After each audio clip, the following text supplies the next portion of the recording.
Hey y'all. Today I'm going to add some, one tree to this area. It's near the pool, and I thought I'd show y'all this because this is going to be an area that I'm going to be landscaping also this spring. Like I said, I've got multiple areas.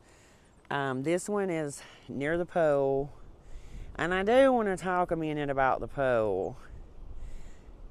Above ground pools to me are a bit of an eyesore, but it gets so hot here during the summertime. We really enjoy, being able to get in the pool and cool off a little bit. I just don't particularly like the way that it looks in the yard, especially during the wintertime. And I've done different things to, try to make it not just stand out, like be blaring in the yard. Um, and so one thing that I'm, planning on doing, and I've done some on the other side, is I'm landscaping. I want to landscape all the way around the pool. Now, with that being said, you want to be mindful about what you're planting around it, because you can see right here, when we bought this property, there were two Bradford pear trees here, and they were trees. They were big. And we had them cut down this past fall. And so, or maybe it was last year anyway, the year before. And so this past year, these trees kept a lot of the sun blocked, because you can see there's another one right there that is huge. And so these trees, between the four of them, they kept the pool blocked most of the day from the sun. So the water was so cold during the summertime the last couple of years, till it was very uncomfortable to get in it. And so you want to be mindful, if you're going to do this, trying to kindly disguise that you got an above ground pool, to not plant things that are going to get, in the way of the sun warming your water during the summertime. So that's what I'm going to, I'm going to plant. This is going to be a tree. This is a hibiscus, and it is the quick fire fab. And it's very pretty. But this one is going to get big. This one is going to be, 6 to 8 foot tall, but I'm thinking it's probably going to get closer to 8 to 10 foot tall in my zone. And it's going to get 5 to 6 foot wide. However, if it were to stay closer to 8 foot, it'll be right here on the back side near the deck, and it's not really going to block the sun. And so, because it's not going to get giant like these Bradford pears did. And so this whole area is going to be landscaped, like I said, and I want to start on it now with planting some things, kind of like your bones, of the area you're landscaping. And so this hydrangea bush, or I'm going to call it a tree, is going to be the first thing I plant over here. And now all of this stuff, I just sat it over here in the late fall to move it out of the way from the other side where I was also planting things. And so I'm gonna plant this, and then I'll talk about some of the other things I want to do over here.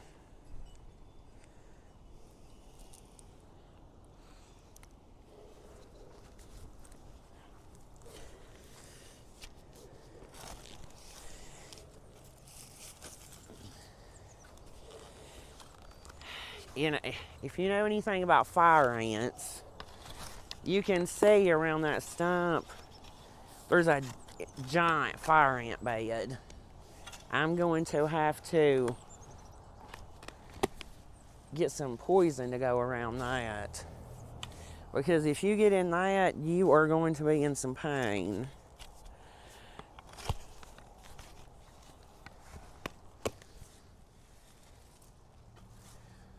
And I have hit a tree root here.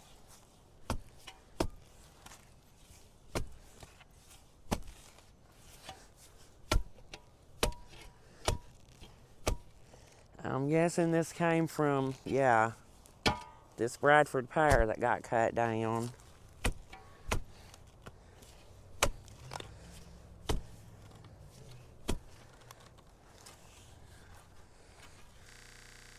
Well, plans changed real quick. I started digging this hole here, and I hit massive tree roots. And you know, sometimes that happens. And while I could have went and got a saw and cut them up, I just really didn't want to mess with that. So I just moved it back a few feet. And it's not really too big of a difference. I mean, it'll be fine. If I really wanted to put it in that first hole, I could have just went and got a saw. But it's cold out here today, even though it's sunny and we have a blue sky. It's cold. It's deceptive. And so, anyways, this is where it's going to end up. Like I said, it'll be fine. So let me get this covered up, and then I'll bring y'all back.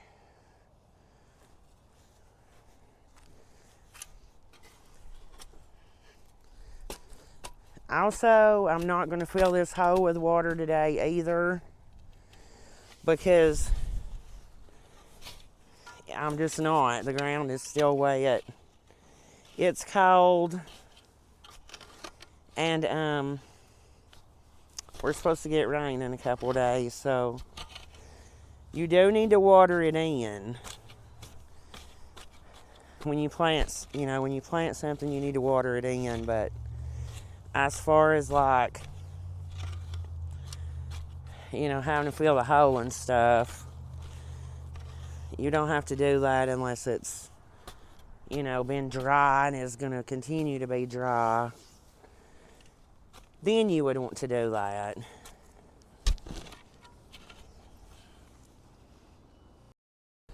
Okay, that one's planted, and I am going to leave the tag, and I'll just mulch over it when I, you know, really start landscaping this area in the spring. That way I'll know for sure which hydrangea this is, because I have so many different types now. If I don't leave the tags, I'm not going to remember what's what. So I think this is going to be beautiful here, you know, once it takes off. And I'll be excited to see this one bloom next summer. And so now I'm going to move on to the other side of the pool and show y'all something I'm going to plant on the other side.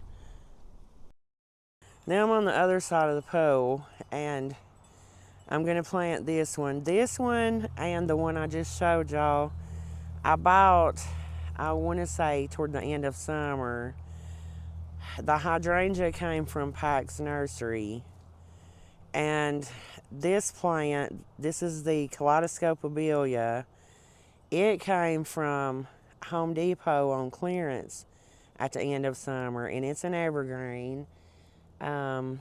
It's supposed to get maybe a 3x3, 3 foot tall and 3 foot wide, but it's taller than 3 foot now. And so, I mean, you can cut this back. It does bloom. In fact, it was blooming. If you can see where the flowers were, it actually was blooming the last couple weeks. But it was blooming in the fall. It bloomed for weeks and weeks. And it really needs to be planted. I think it's root bound. And so, since it's an evergreen, and I don't know, I may let this one get a little bigger. Now, I will have to prune it back in the spring, you know, because it's got some wild branching going on. And I'll show y'all when I get ready to do that. I'm not going to do that today. But like I said, I got this one on clearance. It was regular $42 at Home Depot, and it was on clearance for $20.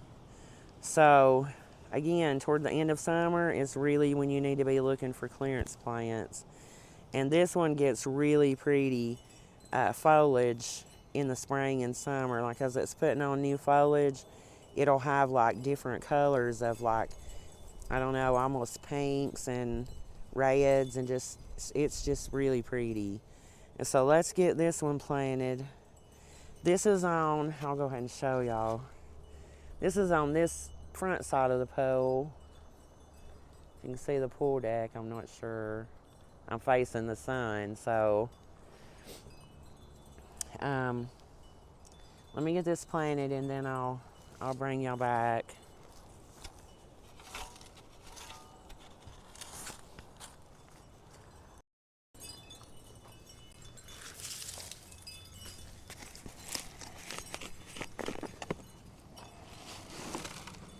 Well, it's not really root bound. I thought it was gonna be. It just doesn't really have much soil left. And it was almost impossible to keep this one watered. But I didn't want to plant it in the hot. It was still hot when I got this one. And I'm going to raise this up a little bit because it was growing kind of wonky in the pot.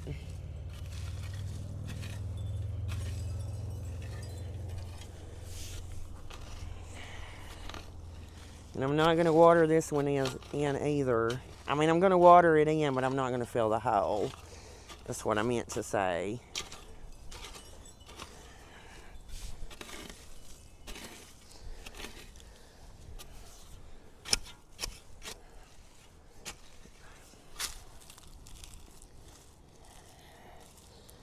I'm going to try to straighten it up a little bit as I'm planting it. Because if you wait, it'll be hard to do after you get it all the way planted.